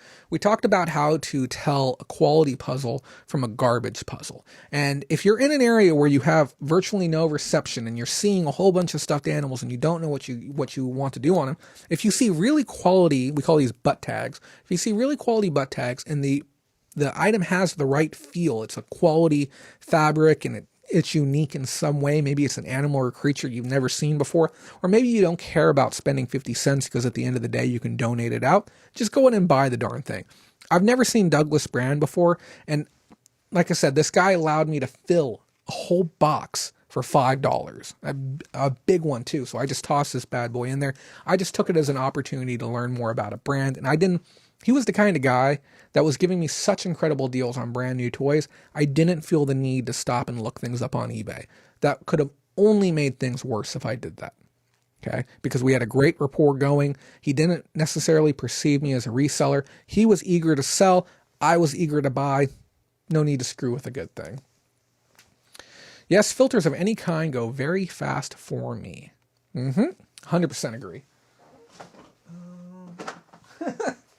So I don't know if you guys remember this. I had this buff horse on my shelf for the longest time. And when I was out, I actually ran across a second buff horse and I just went ahead and snap bought it anyways. We're going to find a little home for them over there. Oh, and as always, guys, if you didn't know, this second shelf over here, this third one down, if you like anything on this shelf, all of the stuff is for sale. And if you're a patron, if I haven't mentioned this before, if you are a patron and you see something that you like and you plan to keep it and you don't plan to resell it, you can buy it from me for cost. So these 50-cent stuffed animals, if you plan to keep them, you just pay for the shipping and we'll send it out to you and you pay your 50 cents as well. Yes, I am 100% a nerd, and I'm trying to infiltrate everyone else into being nerds as well. So our shelf of awesome, if you see something you like, including the AOL 3.0 CD, I don't know if you can see it all the way back there, or AOL 3.0 diskette all the way at the end. If you're in the market for one of those, let me know, and we'll be happy to get that bundled up and sent out the door for you. What else do we got? We're going to show a couple of the items from last night. This is, again, this is such a cute piece. Now, the clothing purchases I made were inspired by that really snarky person online. I said, it's always frustrating when you have to deal with certain personality types. And frankly, I used to be that way. And I still am a little bit that way. I'm still working my way through being a garbage human being. So I'm trying to work on improving that still. And I thought to myself, I'm like, you know what? I know there's money in clothing, and I've never really been too great at diving deep into that category. There's a lot to learn when it comes to it. But there is good news, the fact that they all have brands on them. It's technically no different than video games. Once you understand cuts and once you understand sizes and styles just enough, you can research pretty much anything on the spot. And when I was out, I started going through this clothes pile, and I found this really cute Victoria's Secret pajama. We got the tops and we got the bottoms. Okay. And they're really nice. Okay. And I paid $4 or $5. I think it was $4. Where's the tag? Those of you who don't think it's Victoria's Secret. And yeah, these go for roughly $50 in this condition. This will probably fire out first class as well. If not, it'll go into a padded bubble, a padded flat rate bubble, and get it out the door. Great margins on something like this. And it's going to stage incredibly well. It's just literally popping off the screen as it is. I could probably even put this on Mercari and get this thing sold in a day or two as well. AOL isn't gone yet, and that is what is shocking. There's a great video talking about the rise and fall of AOL, and it talks about how they passed up opportunities to sell for large amounts of money. They also, what was it?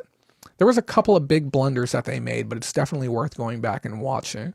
John Gabriel says, women clothes are overwhelming long to me. I tried a few times at thrift stores to find sellers, but women have 10 million different ones. LOL.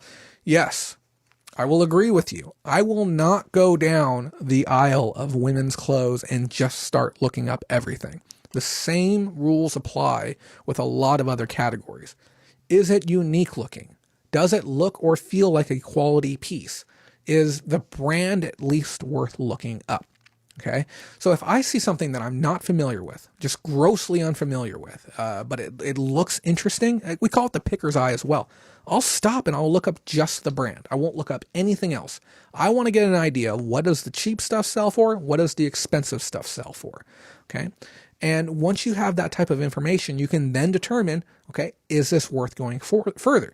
Because if I look at completed listings on some women's clothing brand that I'm not familiar with, and I look at the completed listings and we have 3 months worth of history and only one item is sold in 3 months and sold for $25, I never, ever need to look up that brand ever again. And knowing what to not look up is just as valuable as knowing what to look up. Okay? Because once you've done it one time, you never need to do it again.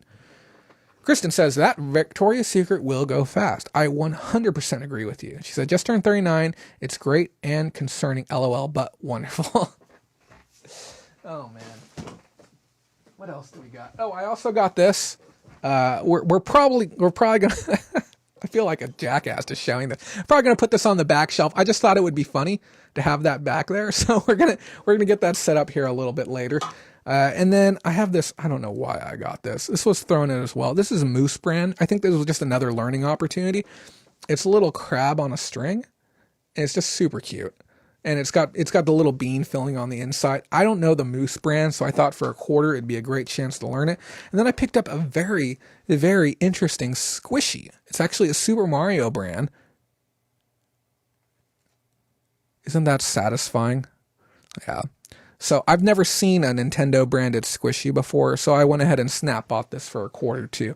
I can throw it on the back shelf. I've got far too many trinkets. I know this, but every now and then we'll have, some friends come over and some of them have kids and they'll look at the shelf and they'll want stuff. And it's good to have little things that they can take with them if they like them. So it doesn't really hurt anything. On the topic of clothing, I picked this up.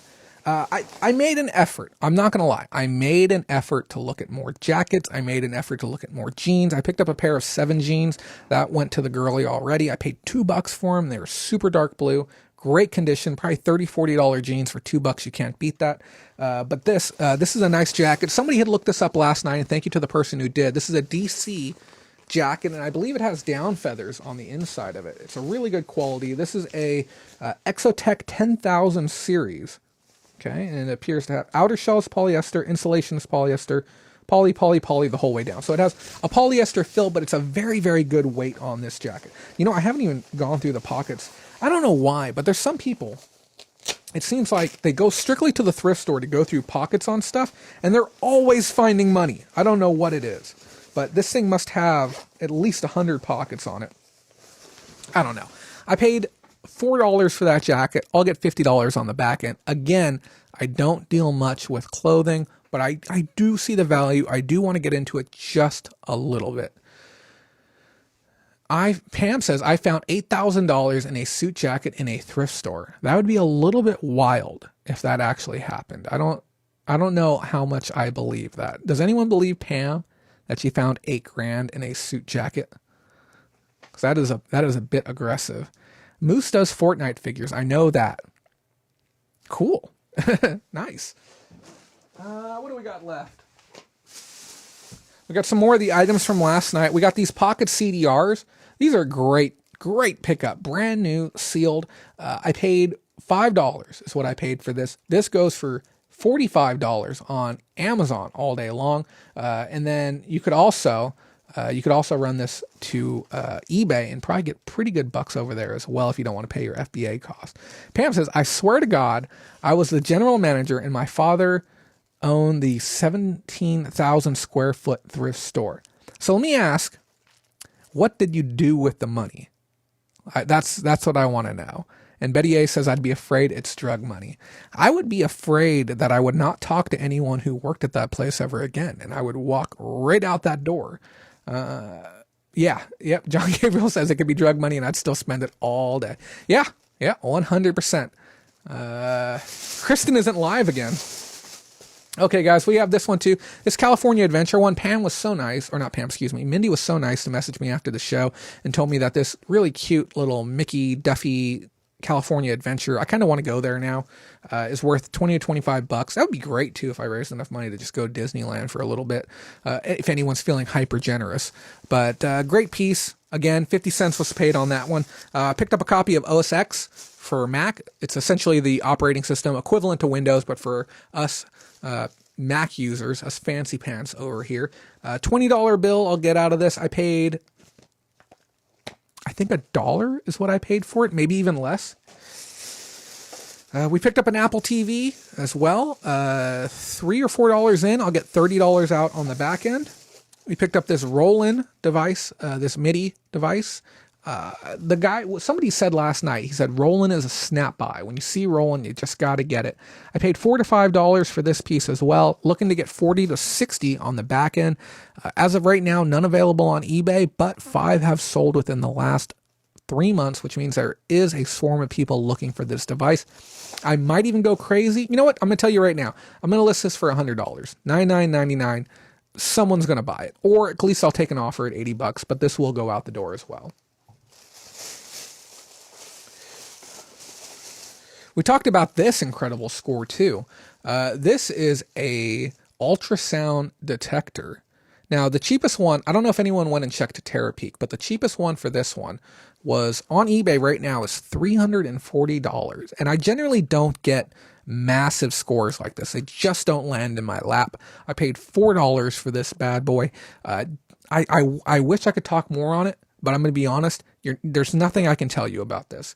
You're not going to find one. All I can say is if you see big old bins of remotes, slow down. Some remotes are worth $60 to $100. Slow down, look at them, see what's in front of you, do a little bit of research. We got this great GameCube controller. We talked last night, the big difference between this one and this one, where you actually have the clear backing, is about a $30 difference. So if you come across these clear on purple, make sure they're authentic as well. Make sure it says Nintendo across the top. And then on the back side, right here, it's actually embossed with the branding. Give that camera a second to focus, guys. Still trying to focus on me. I don't know. There you go. It's embossed on the backside with the actual branding on there. So make sure that it's textured in there because they do make counterfeits on these as well. I think it's $40 for this one, $35 to $45. Guys, if you haven't done so yet, do me a solid. Click that like button, okay? It really helps us out. Here, I'll even do the thingy that you guys like so much. There you go. Click on the like button. help this video out. It helps with search, helps with analytics, really gets us along. And if you haven't done so yet, and I don't understand why, do me a favor and subscribe to the channel. Here, let's see if we can catch this. Let's see if we can. Got it. Nice. So thank you so much for those of you who have and are doing that. And then we got a trio of Avon items, and I don't generally go after Avon, but like I'd said, really, really cool setup this lady had. She probably had about 200 Avon pieces. And I said, okay, this is my learning opportunity. This is my chance to pick up some information regarding Avon. I have done well with a handful of colognes in the past. 3/4 bottles, full bottles. I had one that I sold for nearly $100. It was an out of print bottle, and I know how much old colognes can go for. I picked up one of these Sunny Shine Up lip gloss, and this was the first item that I found when I was working there with her. And look how cute this thing is. Isn't that adorable? And this is about $30 as new old stock, and it's actually selling. There's multiple people who have bought these for that price. So when you see a whole bunch of Avon, really look for the unique stuff. Stay away from the mass market glass. Stay away from the chess piece bottles. Stay away. Yeah, I've seen a bunch of Avon chess pieces, but they were empty at my Salvation Army today. Stay away from all of those, okay? Even most empty Avon bottles are going to be worthless. Now, I know somebody's going to jump out and say, well, I have this one. It's worth like $300. There is going to be those anomalies. Learning the anomalies won't help you much unless you plan to be an expert within that field. But again, learning the fundamentals. Brand new colognes, brand new perfumes that don't have funky bottles, they're going to be worth looking up. The stuff that people are actually using, the consumables. We have this one right here, Lily of the Valley Cologne. Cute little bottle in here. Again, new old stock. This one's about, I think, $18 to $22. And then we have this one. This is a Tea Garden, Willow, and Amber Mist. It's a little trio. Again, small money in, big money out. I believe these are going for about $25 to $30. 3 different bottles on the inside. Again, new old stock, great shape. Now, with old Avon, do not be afraid to open the box and look inside. Okay, almost all of them have the tongue and groove closure on the top of them. So don't be afraid to pop it open. Look at the contents. The chapsticks, they get melty, they get everywhere, and they get disgusting, okay? The colognes, the ones that aren't sealed properly, will simply evaporate over time. You'll see a brand new bottle. It's completely empty on the interior because it wasn't sealed properly, okay? You'll even see mold on the inside of boxes sometimes because of, again, the moisture getting in and out of the container. So pop it open, look on the inside, make sure everything is in good shape. Ask yourself, would I be okay receiving this as a gift in the condition that it's in? Okay, you want to make sure that your things look good when you're spending money on them. And sometimes we get very excited about being able to make that buy. We have to slow down and actually look at the goods. So sorry about that, guys. I did not mean to rake the front of the mic there. John Gable says, glad I left them. Thought it was too tacky. And if you can smell them, I'm going to say that too. If you have odor, the classic Avon smell coming from the product, do not get those either. Okay, unless you have a high value product on your side. Kristen Springer says, if someone leaves money in items all game, when it gets to hundreds or thousands, then I start to think blood money, bad karma, and I will never mess with that. Yeah. And here's the thing. Okay. If you get $8 grand in a jacket, okay, you know what? I'm not going to knock anyone who chooses to keep it. Each person has their own situation. And I agree with you. When it gets to a certain amount, a little more reservation. What I would do in that situation, I would tell the staff, hey, I've come across an item. It had a fair amount of money with it. I don't want to tell you how much money it is, but if somebody shows up here and they say they lost a jacket, or no, excuse me, they say they lost an article of clothing, they had accidentally donated and has a large amount of money in it, okay, have them contact me or jot down their information. I'll contact them and I'll hold it for 6 months. If no one reaches back to you within that time, or nobody calls me with damn near specific amount of how much money it is, I'm going to keep it. And I think at that point you can say, ethically, I've tried. I've given it my best go, and that's that. And I'm sure with Pam's situation, I'm sure nobody came back to the store and says, oh my God, has anyone found my jacket with $8,000 in? Now, if they did and you didn't do anything, then you'd be a horrible person. But if they didn't, They didn't do that. And then you could say you tried. You made your best effort. I'm out of coffee. Pam says, it was a dead guy's. Wow. Thank goodness we aren't running ads on this video, because we certainly wouldn't be getting paid on them now. What else do we got? I picked up this too. This little bad boy. One of those gaming controllers, one-handed gaming controller. It's only worth about 25, maybe 30 bucks. It's going to require some testing. It looks like there's some type of aftermarket non-slip attachment on the bottom. Even though it's the same color, it isn't fitting perfectly. I don't know if that's warping due to the sun or not. 5 in, more than I wanted to spend, but I was getting discounts on everything else, so it was okay for me to spend the money on that one. I can't reach. We run a professional show here. Picked up this cutie. This is going to be an easy Mercari sale. $15 on this all day long, out the door. And then I picked up a bag of toys because I am a child on the inside. I actually got these because I saw a toy in here that I'm going to send to Pam. I don't know if I showed it to you or if you saw the video yet, Pam, but check this out. Isn't this adorable? Oh my God, it's like a demon toy now. I broke it already. Here we go.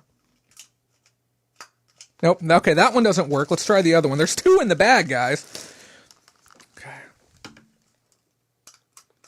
There we go. Nope. Okay. Yeah, cute little toy. I got this whole bag for $2. The main reason I bought this one, there was a couple of toys that really stood out to me that were inside of here. Oh, here's the other one that I got for you. I don't even know how this one works. It's a flying Powerpuff Girl. Pam collects Powerpuff Girls.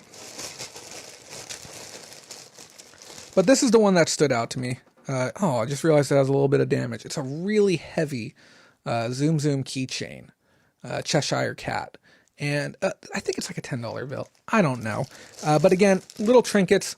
Easy stuff to move at cons. I plan on doing a couple more conventions next year. Having table filler like this is perfectly fine and a great way to add an extra $100, maybe even $150 to your weekend when you're doing your cons. Richard says the #1 seller on there is gaming. Yeah, games definitely move. Games and pops. And I'll tell you, one of the best things to put on there is things that are visually appealing.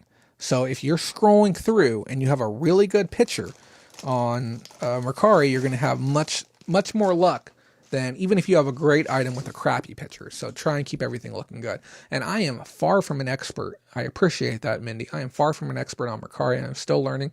Richard is the veteran on there, even though my account is older than his. Richard is the veteran, and he knows what's going on. Guys, if you haven't joined our second group, we have a brand new Mercari group where if you're interested in selling on Mercari, or if you're already selling on Mercari and you just want a place to be able to go and ask questions, we'd love it if you came and joined us. Now, unlike the other Mercari groups that are online, we are small enough where we can handle the volume of questions and requests and stuff to that effect, and we're not full of jackasses. I don't know if you've been on Facebook just any time in the last 10 years and seen the amount of stupid people that are on there.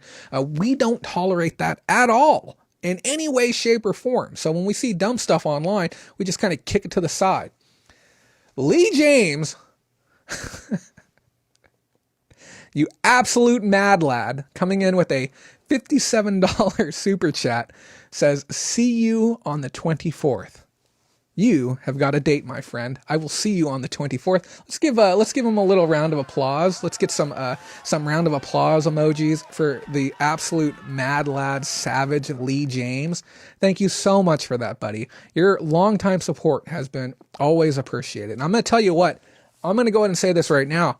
When I see you at eBay Open, dinner is on me, my friend, and we are going to have a absolutely wild night at eBay Open. Those of you who don't know, we got this really cool thing called group chat, and it gives us all an opportunity to talk and interact with each other throughout the day. And, we get this great chance to talk with each other privately. And we have a bunch of people that are going to be going to eBay Open next year. provided that there is an eBay open. We believe that there's going to be. So if you want to meet with me, as well as some of the other amazing people that are helping make this whole thing possible, or if you even want to sit down with me, we're going to toss a couple of cameras up and we're going to do some live streaming together. I'm going to be getting there a couple of days early this time, and maybe even staying an extra day later and try and actually get a little bit comfortable and a little bit established while I'm there. If you'd like to be on air with me and have some chats, if you'd like to come be a part of it sounds so weird to even say this. If you'd like to come be a part of a meet and greet with me, so awkward. I would love to meet all of you. So thank you so much again to Lee James. This means we are officially on for December 24th. We are going to have our Christmas Eve spectacular. It's going to be a really, really fun show. We're going to have some pre-recorded content. Maybe we'll have some live content too. Maybe we'll bring in a guest early. I don't know. Maybe we'll have some cool pickups for you. Maybe we'll go remote somewhere. I don't know yet, guys. We're just going to have a great time of it. If you have some suggestions for what you would like to see, maybe I'll even dress up as Santa. Who knows? If you have suggestions for what you would like to see for this Christmas special, let us know in the comments. Let us know on our pages as well. Okay. But yes, again, 1,000,001 thank yous to Lee James for helping make this possible. Somebody had to come in. What did they say? Not all heroes wear capes. So I appreciate that, brother, very much. It goes a long way. Let's look through. Oh, we were just talking about Mercari beforehand. Please go join our Bolo Mercari group if an admin wouldn't mind dropping a link in there. Well, we got one, I think. Yes. But please come join us. It's a fantastic group. Absolutely great people. And as you can see, great people. It's a very unique melting pot that we have going on within our community right now, and I'm very, very fortunate that we have it. Let me see if I have any more items.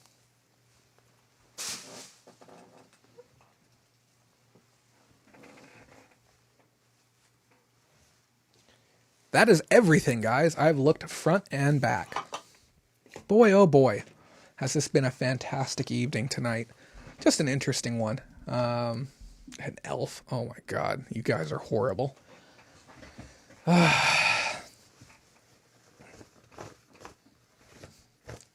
Okay, guys. Mano, mano. I love it when I see stuff like that. Just great community, great people.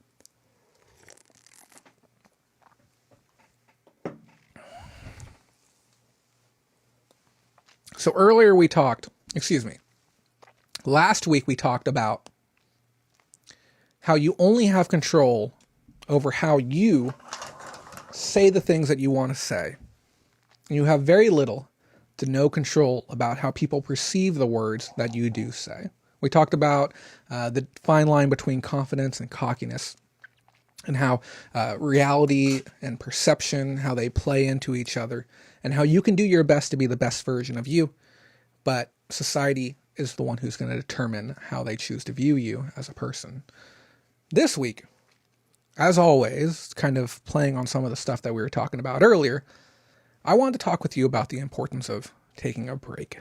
Now, this is very much synonymous with what I'm doing coming through December. I'm going to be taking some downtime. Not much, because there's a lot of things that need to happen still. Maybe I'll take a little more time off in January. Who knows? We got a lot of work to get done. But it's very important. We've shared the sentiment a few times before, and I plan to expand upon it in a different way this time. But take time off. I ran into a gentleman who came to my house the other day. He was buying and selling pops with me here, and he was all of 26 years old and married, just got married. And, I asked him, like, what do you guys do for fun? He's like, oh, you haven't had much time for that. I've just been working nonstop. I'm like, what do you mean? He's like, oh, I'm working like 40, 50 hours a week right now. And sometimes it's as much as 60. And I said, hey, if I can be honest with you, there's very few things that I regret in life. Once I left my house at 17, I've had a great life since then. A very, very hard life. Very, very challenging at times. Homelessness even. It's been a difficult time, I'm the homeless thousandaire, okay? I'm the not so bearded picker, okay? I've had a challenging life to get to here, but I'm very thankful for the process. Each one of the failures I've had along the way has helped me in some way or another, or has given me the opportunity to help someone else in one way or another. Everything has been meaningful. Everything has been impactful. But I told him there's one thing I do regret. With all the time that I've spent working, I wish I took more time off. Now, it wasn't always necessarily a matter of I could have taken time off, but I chose not to.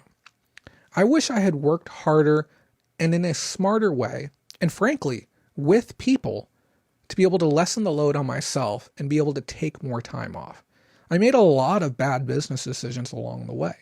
Sometimes I was too stubborn to ask for help, too stubborn to take help, or I just frankly didn't know what I was doing. This December, I'm going to be spending 40 hours becoming a better and smarter person at what I'm doing here. I've never been properly trained on anything regarding this. No one showed me the right way to use a camera. No one showed me the right way to edit videos. Nobody showed me the right way to do OBS broadcasting, the correct way to take longhand or shorthand notes, how to do stream monitoring, how to speak properly. I'm going to be taking classes on speech and presentation, OBS, editing, photography, and production, okay? With the idea that I can finally learn how to be a little bit better at what I'm doing and free up more time to be able to do the things that I want to do. Like I said before, with entrepreneurship, we can go from one project to the next, because there's always something to do. The moment we run out of inventory, we can walk right out the door and buy some more inventory. So I looked at the guy and I said, hey, taking that time off, it's very, very important. And we all need to make sure that we get it done. We get that time in, because it's that time that allows us to appreciate the efforts that we have put in. Okay. If you're only working, as a means to an end, there's really no sense in doing it at all. There's none. You might as well go 6 feet under right away, because you're not getting anything out of life. But as entrepreneurs, please, please, please, please, this holiday season, take some dedicated time off. And if you have to schedule it like you would other things, if you make plans to be able to see people, make plans with yourself and actually take real time off. And remember the things that you enjoy doing. How many of you out there enjoy reading, drawing, playing music, playing video games, watching Christmas movies, whatever it might be, and you haven't done it in months or years? Okay? I spent time this week playing Hearthstone Battleground, a brand new auto chess card game that came out. It's the first time I really sat down and got excited about a video game in probably, 3 or 4 years. Video games were my great escape as a child, and they meant a lot to me. I spent 5 years of my life working inside of arcades. I hold world records in video games currently. I love video games, but I just simply haven't taken the time to stop and enjoy them. So this year, as you wrap up all the things that you have to do, balance it out a little bit. Little bit of work, a little bit of personal time. Find that happy medium, because without it, there's just really no point in doing any of this. I'm going to take a look at some of these comments, guys, real quick. I want to make sure. Where did my chapstick go? I want to make sure we got everyone covered. Guys, this is going to be your last chance until Christmas. If you have any questions you want to ask me, okay? I was thinking about doing a full-blown AMA for Christmas as well. You know what? I think somebody stole my chapstick while I was here. I don't even know how it happened. But if you have any questions for me, now is the time to ask them. I would be happy to get you going with anything that you might need help with, and then we'll button up for the night. Let's see. Donna Ski, today's eBay news is that they sold StubHub for $4 billion. 100% accurate, Donna. Yeah, we will probably talk about that beginning of next year when we have a little bit more color on the implications of the market, how it's going to affect Elliott Management, because Elliott Management is now in a position where they can do that buyout play. They can go after the brand now, because it's a lot cheaper. It's not worth as much. And that stock price, I frankly think it's going to start falling, because I don't feel that when you sell off one of your most valuable entities, or your most valuable spinoffs, that it's going to be a benefit to the company. Let's see the other comments. Richard Eberhardt says they process this as a single payment, then submit the taxes. I'm not sure what that's relevant to. I'm sure it's important. John Gabriel says, done that for years and wish I had spent some more of those times with my kids' events.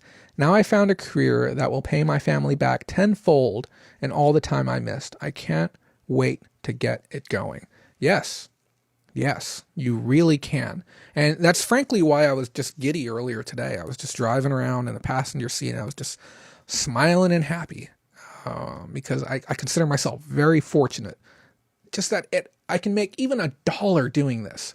That I'm each day I'm just a little bit closer to being able to exist to help others be financially successful. That's really the goal. If I can help, 1,000 people make, $50,000 a month, and I can drive, a couple $1 million back into the economy and really help this country that way. I think that's what I'm here for. I think that's part of my calling is for others to really be able to get some success out of this. Kristen says, "Oh no, love, learning and growing. Don't like it when people pass love and we got a little stream drop. Hold on, I want to make sure this is active really quick."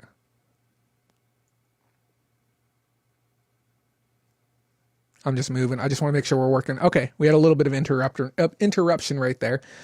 Oh no, love, learning, and growing. Don't like it when people pass love and experiences to get more money. And she says, intuition and God will guide that. Now, here's the thing.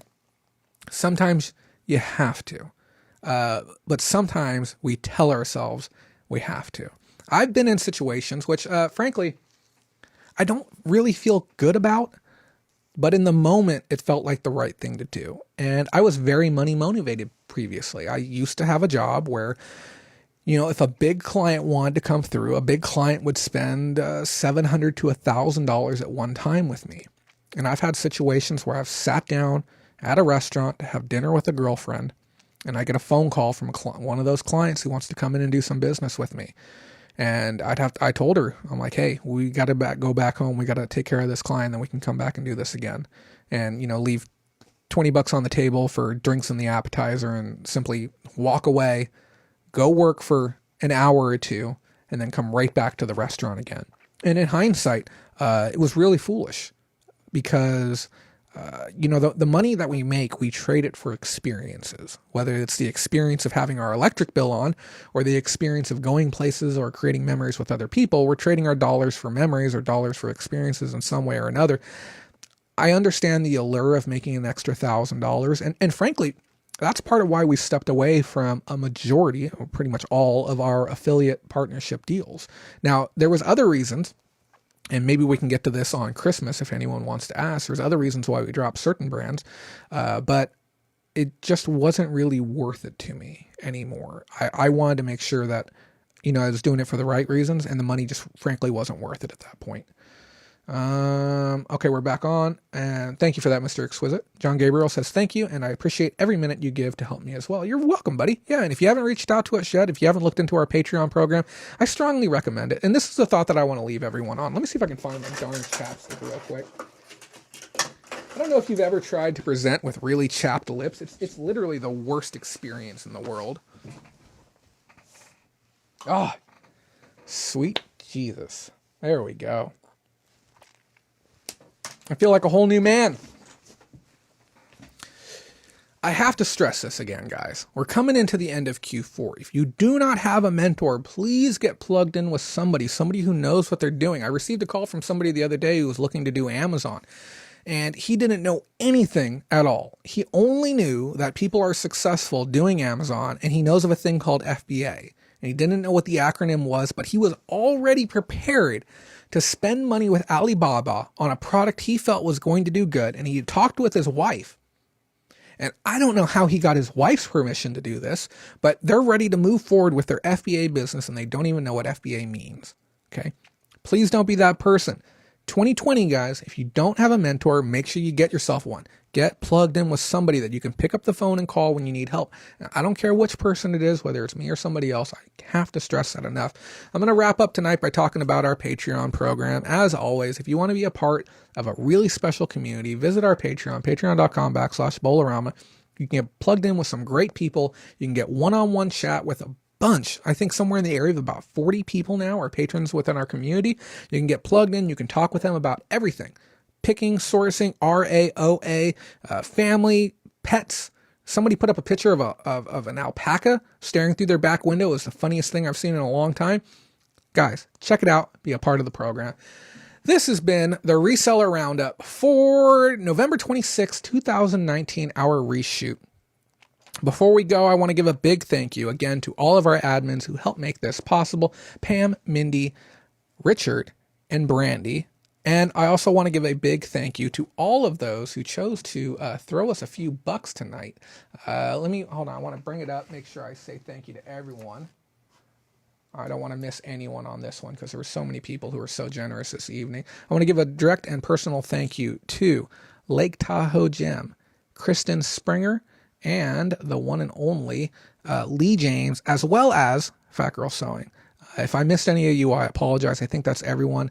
But thank you so much to all of you for making this show a great show, keeping us on air, making this possible. If you have any questions, reach out to us. We're going to be happy to help. And remember, as always, guys, if you don't make that money, someone else will.